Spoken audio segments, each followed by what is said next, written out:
Ya, Anda kembali di program Rakyat Memilih bersama saya Putri Windasari. Ayo pemirsa di rumah, kita ramaikan, kita meriahkan Pesta Demokrasi Indonesia. Jangan sampai tidak memilih karena hak suara kita ini bisa mempengaruhi bagaimana nasib bangsa kita di 5 tahun ke depan.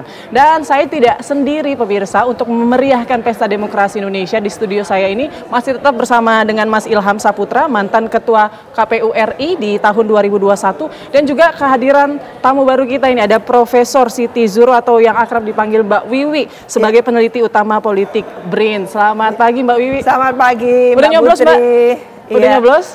Belum, kebagian keluar rumah belum tadi. Kebagian. Nanti kita setelah ini menyusul ya Mbak ya. Kita pokoknya harus memilih karena memang sebelum jam 1. Betul. Hak kita, suara kita tuh sangat berharga untuk bangsa. Jangan sampai hilang. Betul sekali untuk bangsa ini. Mungkin saya mau ke Mas Ilham melanjutkan sedikit tadi ya Mas perbincangannya. Di tahun 2024 ini apa yang membedakan dengan pemilu 2019?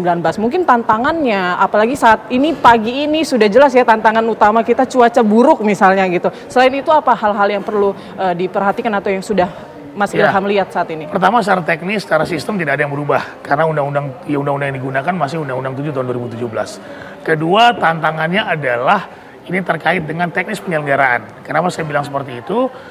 Karena ini berdekatan dengan penyelenggaraan pilkada pada bulan November 2024. Nah, tentu penyelenggara konsentrasinya akan terpecah nih. Ada pilkada 2024, kemudian ada pemilu 2024.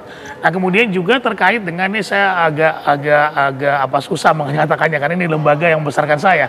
Banyak sekali kritik kepada KPU dari di tahapan-tahapan.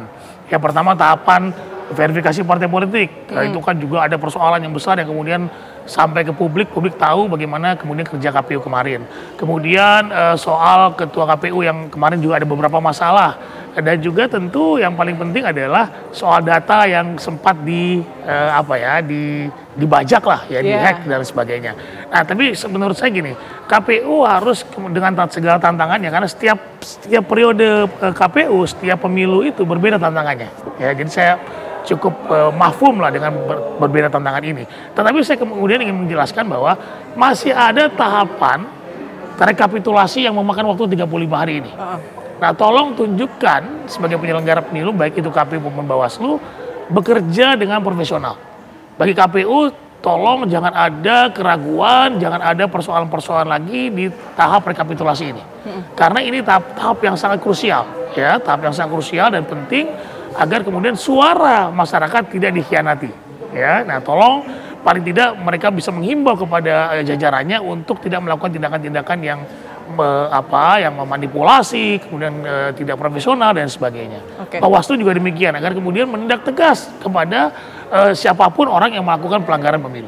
Oke, ini menarik ya soal rekapitulasi juga kan informasinya di tahun 2024 ini akan menggunakan sistem atau aplikasi Sirekap namanya. Sementara kita punya rekam jejak nih, KPU pernah kebocoran datanya begitu ya. Lalu bagaimana memastikan apakah Sirekap ini nanti juga aman gitu untuk mengantisipasi adanya aktivitas mencurigakan, mungkin bisa lewat anggota KPPS, mungkin sistemnya diretas. Nah, itu bagaimana? Ya, sebetulnya perlu saya garis bawahi bahwa Sirekap ini hanya sebagai alat bantu.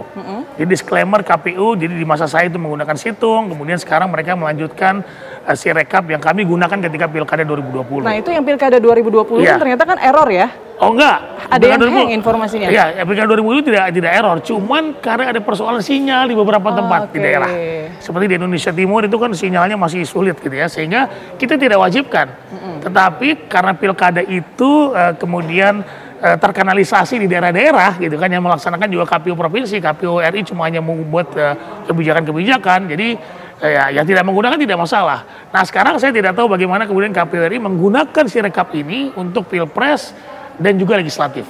Jadi ya, karena ini more complicated, more rumit. Tetap manual lah yang jadi patokan. Betul, karena Undang-Undang 7 2017 menyatakan bahwa tetap kemudian rekapitulasi berjenjang yang dijadikan sebagai hasil sah dari pemilu 2024. Oke, kalau manual berarti beban kerja anggota KPPS tidak jauh berbeda sebenarnya dengan 2019. Tidak jauh berbeda, akan tetapi Sirekap ini membantu transparansi ya kepada masyarakat bisa langsung tahu hasil dari setiap TPS itu seperti apa. Iya, oke. Nah, ini kan saat ini informasinya semua ketiga calon presiden ini sudah memberikan hak suaranya. Cawapres pun begitu. Namun sebentar lagi kita juga akan menyaksikan cawapres dari 02, ini Gibran Rakabuming Raka, ini akan memberikan hak suaranya di Solo. Tapi sebelum kita menyaksikan nanti seperti apa jalannya perjalanan dari cawapres 02 Gibran Rakabuming Raka ini akan memberikan hak suaranya, mungkin saya mau ke Mbak Wiwi terlebih dahulu. Ya. Mbak, kita agak geser sedikit ya, mungkin di masa tenang atau menjelang detik-detik penentuan siapakah presiden dan wakil presiden kita ke depan, mungkin Mbak Wiwi bisa memberikan pandangan politiknya terkait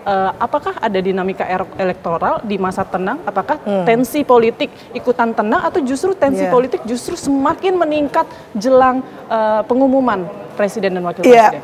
Saya relatif gembira ya, karena dibanding dengan pemilu 2019 itu ada tank, ada pagar-pagar kawat berduri tinggi-tinggi kayak mau perang gitu ya di kementerian lembaga.